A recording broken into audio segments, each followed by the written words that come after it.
الحمد لله رب العالمين والصلاة والسلام على رسوله الكريم محمد وعلى آله وأصحابه أجمعين ومن تبعهم بإحسان إلى يوم الدين أما بعد. وعن أبي هريرة رضي الله تعالى عنه قال جاء رجل إلى النبي صلى الله عليه وسلم فقال هلكت يا رسول الله. قال وما أهلكك؟ قال وقعت على امرأتي في رمضان فقال هل تجد ما تعتق رقبة؟ قال لا. قال فهل تستطيع أن تصوم شهرين متتابعين؟ قال لا. قال فهل تجد ما تطعم 60 مسكينا؟ قال لا. ثم جلس فأتي النبي صلى الله عليه وسلم بعرق فيه تمر فقال تصدق بهذا. فقال أعلى أفقر منا فما بين لأبتيها أهل بيت أحوج إليه منا.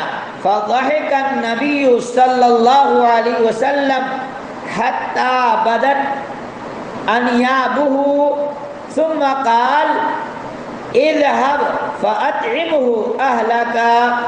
رواه السبعة واللفظ لمسلم. رب اشرح لي صدري ويسر لي أمري واحلل عقدة من لساني يفقهوا قولي رب زدني علما. عزیزان گرامی السلام علیکم ورحمۃ اللہ وبرکاتہ. عزیز ساتھیوں، ابھی تک بات چل رہی ہے روزے کے مسائل سے متعلق.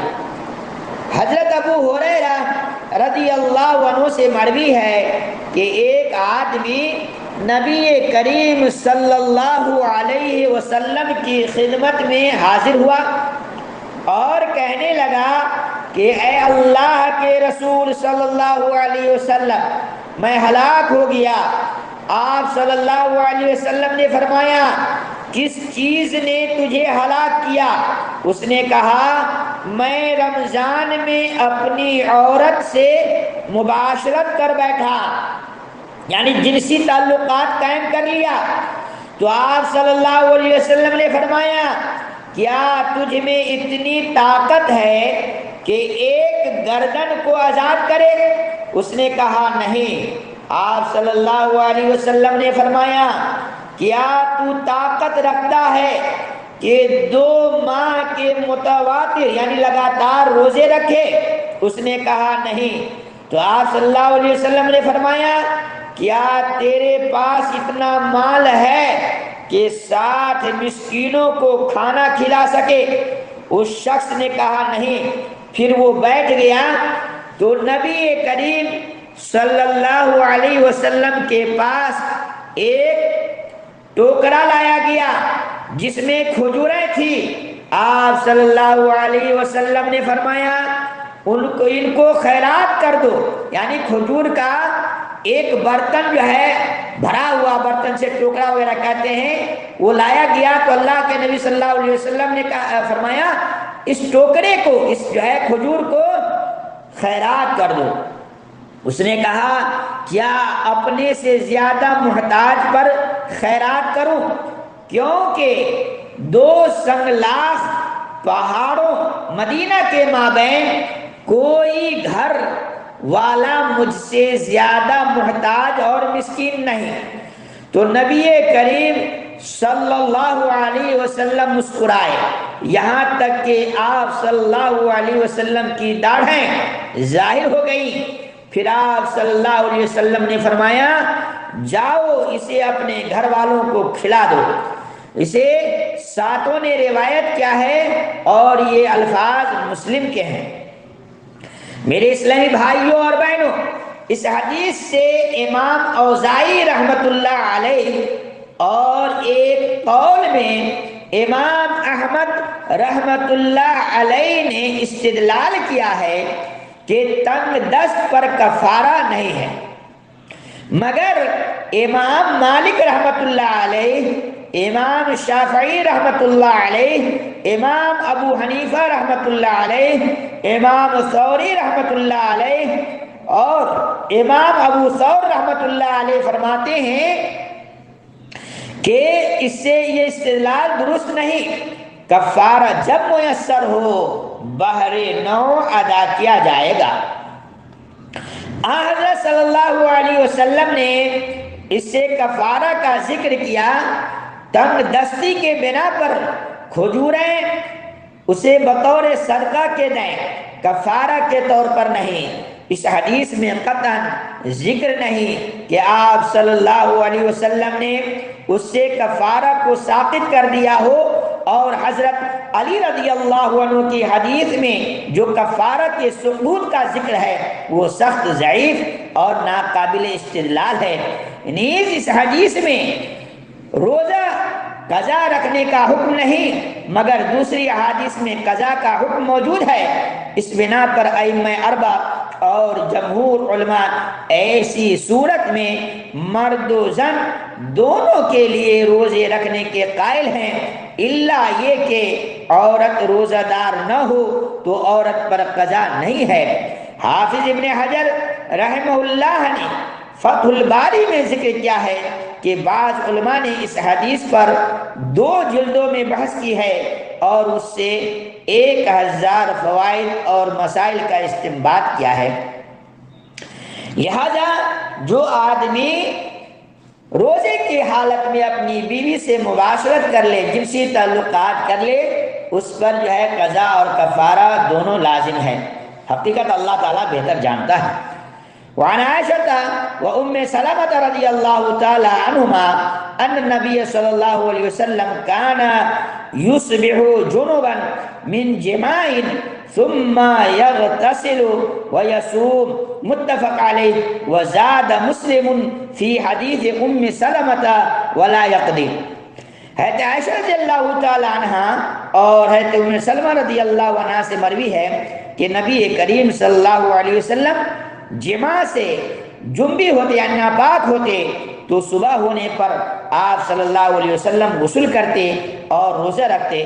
بخاری، صحیح بخاری اور مسلم نے ام سلمہ رضی اللہ عنہما کی حدیث میں یہ زیادہ کیا ہے کہ قضا نہیں دیتے۔ لہذا جو ہے اگر کوئی آدمی ناپاک ہو گیا، اپنی بیوی سے رات میں جماع وغیرہ کیا، تو وہ جو ہے فجر نماز سے پہلے غسل کرے اور روزہ رکھے۔